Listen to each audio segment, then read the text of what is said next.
ఏడాదిలోని మాసాలన్నింట్లో కార్తీక మాసమే ఎందుకు పరమ పవిత్రమైనది? ఈ నెల గొప్పదనం ఏమిటి?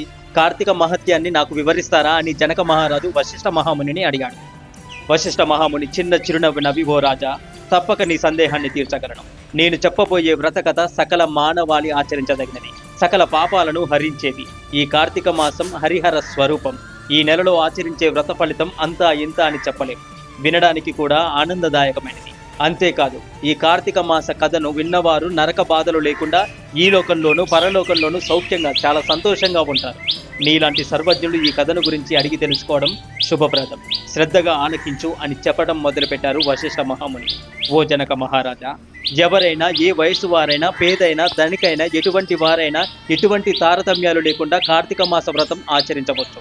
సూర్య భగవానుడు తులారాశిలో ఉండగా వేకువజామున్నే లేచి కాలకృత్యాలు తీర్చుకొని స్నానం ఆచరించి దాన ధర్మాలు దేవతా పూజలు చేసినట్లయితే